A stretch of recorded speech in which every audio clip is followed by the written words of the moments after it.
आज हम विपणन की विशेषताओं के संबंध में अध्ययन करेंगे।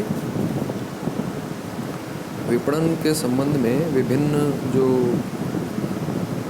विपणन के जानकार लोग हैं या जो विपणन से संबंधित लेखक हैं या विपणन का अध्ययन करने वाले लोग हैं या प्रबंध चिंतन करने वाले लोग हैं, उन्होंने विपणन के संबंध में इसकी कुछ विशेषताएं अथवा इसकी जो प्रकृति है इसके संबंध में कुछ बातें बताई हैं। उन्हीं बातों के आधार पर हम ये समझने का प्रयास करेंगे कि विपणन की विशेषताएं क्या होती हैं या कौन सी ऐसी विशेषताएं हैं जिनके आधार पर हम विपणन को समझ सकते हैं। सबसे पहली जो विशेषता है वह है कि विपणन एक मानवीय क्रिया है। विपणन एक ऐसी मानवीय क्रिया है जो कि मनुष्य के द्वारा संपन्न की जाती है और मनुष्य के लिए ही संपन्न की जाती है, अर्थात मनुष्य द्वारा मनुष्य की संतुष्टि के लिए जो संपन्न किए जाने वाली क्रिया है वह विपणन कहलाती है, क्योंकि इसमें वस्तुओं और सेवाओं का क्रय विक्रय होता है, स्वामित्व का हस्तांतरण होता है, वह चाहे माल का स्वामित्व हो या सेवाओं का हस्तांतरण हो। विक्रय के पश्चात इसमें सेवाएं भी प्रदान की जाती हैं। तो कहने का तात्पर्य ये है कि विपणन एक ऐसी मानवीय क्रिया है जिसके संबंध में हम ये कहें कि ये मानवीय प्रयासों से संपन्न की जाती है और इसका उद्देश्य मानवीय आवश्यकताओं की संतुष्टि करना है और मानवीय जो इच्छाएं हैं उनकी संतुष्टि करते हुए और मनुष्य द्वारा मनुष्य की संतुष्टि के लिए संपन्न की जाने वाली क्रियाएं होती हैं। इसी प्रकार से विपणन एक सामाजिक और आर्थिक क्रिया है, क्योंकि विपणन समाज के लोगों की आवश्यकताओं की संतुष्टि के लिए किया जाता है, इसलिए ये एक सामाजिक क्रिया है और समाज के लोगों के माध्यम से इससे एक सामाजिक उपयोगिता का सृजन होता है। इस वजह से यह एक आर्थिक क्रिया भी है, क्योंकि इसमें आर्थिक संसाधनों का प्रयोग होता है और आर्थिक उपार्जन की जो क्रियाएं हैं वो इससे फलीभूत होती हैं। इसी प्रकार से विपणन एक प्रबंधकीय क्रिया भी मानी जाती है। विपणन एक प्रबंधकीय क्रिया है क्योंकि इसमें जो लोग हैं या जो मनुष्य हैं उनके द्वारा विभिन्न उत्पादों का सृजन किया जाता है। उत्पादों और सेवाओं के माध्यम से उपयोगिता का सृजन होता है और जिन लोगों को जिन उत्पादों की अथवा सेवाओं की आवश्यकता होती है अथवा इच्छा होती है उनके लिए ये संपन्न की जाने वाली क्रिया मानी जाती है। इसी क्रम में विपणन एक गतिशील प्रक्रिया है, अर्थात यह एक निरंतर चलने वाली प्रक्रिया है। यह भी इसकी एक विशेषता है, क्योंकि विपणन आज के जो हमारा आधुनिक परिवेश है या जो आज का जो वातावरण है वो बहुत गतिशील है। उसमें निरंतर परिवर्तन होते रहते हैं। हम देख सकते हैं जैसे आर्थिक परिवर्तन है, सामाजिक परिवर्तन, सांस्कृतिक परिवर्तन हमें दृष्टिगोचर होते हैं, धार्मिक आधार पर भी हमें परिवर्तन देखने को मिलते हैं, वैधानिक जगत में भी परिवर्तन होते हैं, तकनीक बदल जाती है, ग्राहक की मांग बदल जाती है, रुचियों में परिवर्तन हो जाता है। जो बदलती हुई जो फैशन है या बाज़ार की जो प्रवृत्तियाँ हैं उनके आधार पर ग्राहक की पसंद और नापसंद में भी अंतर आता है।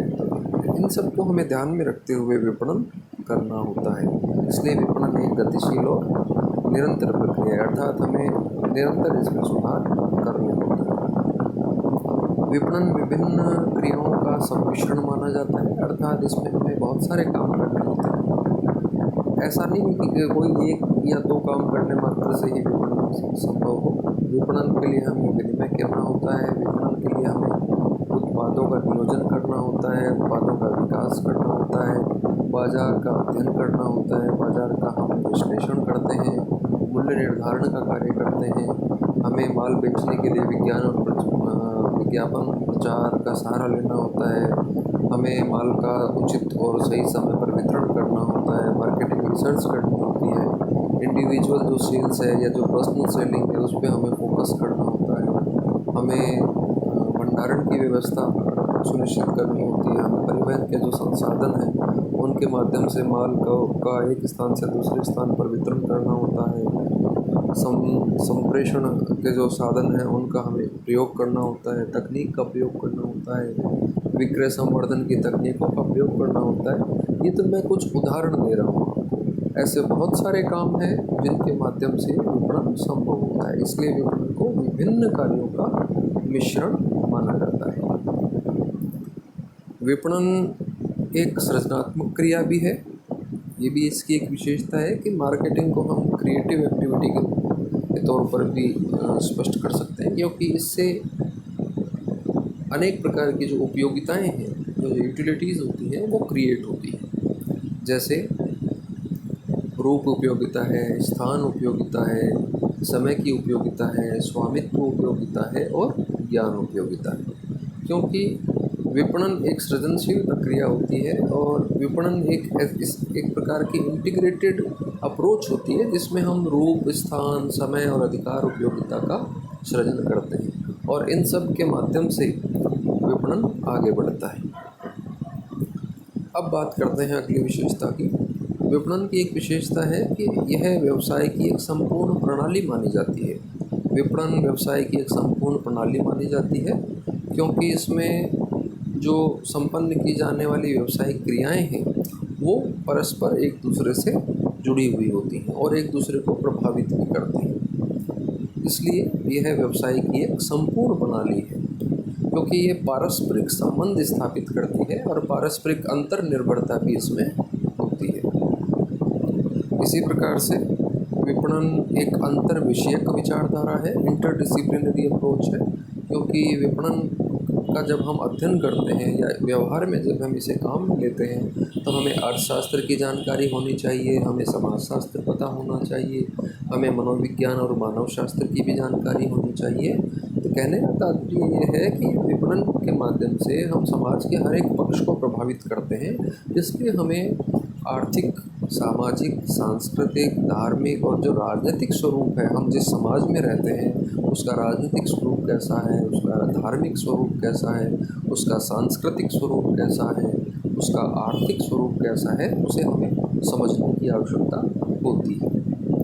इसी प्रकार से विपणन उपभोक्ता प्रधान प्रक्रिया में मानी जाती है। ये भी इसकी एक विशेषता है, क्योंकि विपणन उपभोक्ता को ध्यान में रखकर ही किया जाता है।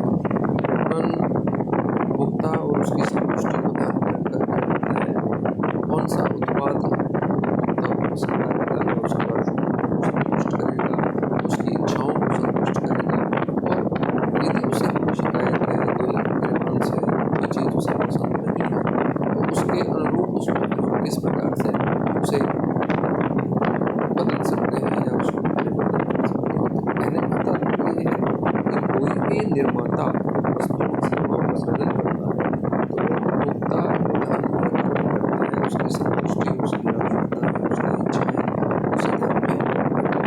इसी के आधार पर फिर वो प्रोडक्ट की प्लानिंग करता है, प्रोडक्ट डेवलपमेंट का काम करता है। इसलिए विपणन एक उपभोक्ता प्रधान प्रक्रिया। इसी प्रकार से विपणन कल्चरल जो एक्सचेंज है उस पर आधारित है, अर्थात यह एक प्रकार का सांस्कृतिक पहलू है, क्योंकि विपणन के माध्यम से न केवल वस्तुओं और सेवाओं का विपणन होता है, बल्कि विपणन के माध्यम से हम समाज में परस्पर विचारों का आदान प्रदान करते हैं, मूल्यों का, हम एक दूसरे के जीवन शैलियों का अध्ययन करते हैं, हम जीवन स्तर, फैशन और जो हमारे प्रचलित जो हमारे समाज के रीति रिवाज, परंपराएं या मानदंड हैं, या सोचने समझने का जो तरीका है, या एक दूसरे के एक विभिन्न जो जाति है, धर्म को मानने वाले लोग हैं, वो किस प्रकार से समाज में वस्तुओं और सेवाओं का उपयोग करते हैं, ये सब बातें इसमें हमें देखने को मिलती हैं और ये उपयोगी भी होती। इसी प्रकार से विपणन एक सार्वभौमिक क्रिया है। आप चाहे दुनिया के छोटे से छोटे या बड़े से बड़े देश में चले जाएं, आपको, या आप दुनिया के किसी भी छोटे से छोटे या बड़े से बड़े या बृहद आकार के व्यावसायिक संगठन को देख लें, आपको सभी स्थानों पर यह क्रिया मिलेगी, क्योंकि विपणन मानवीय सभ्यता जो है उसके साथ जुड़ा हुआ है। मानवीय सभ्यता का जो विकास है उसमें हमें विपणन दृष्टिकोण होता है। विपणन कला भी है, विज्ञान भी है। विपणन विज्ञान इसलिए है क्योंकि इसमें हम सोच समझ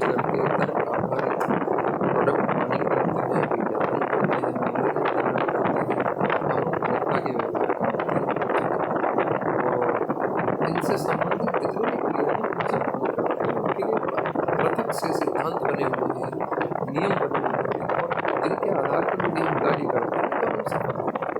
इसी प्रकार से ये कला भी है, क्योंकि विपणन को वास्तव में जब हम काम में लेते हैं तो उसका संबंध उपभोक्ता की संतुष्टि से होता है और ये उपभोक्ता की संतुष्टि एक प्रकार से एक कला भी है, जिसके आधार पर ये कार्य संपादन किया जाता है। और विपणन एक्सचेंज एक्टिविटी तो है ही है, क्योंकि इसमें हम कीमत के बदले वस्तु अथवा सेवा जो है उसका आदान प्रदान करते हैं और निर्माता किसी भी वस्तु का निर्माता या जो उसका उत्पादक होता है वो उपभोक्ताओं को या ग्राहकों को कीमत के बदले वस्तुएं अथवा सेवाएं उपलब्ध करवाता है, इसलिए वस्तुओं और सेवाओं का आदान प्रदान इसमें होता ही है। इस प्रकार से आज हम नहीं पढ़ेंगे। Thank you very much.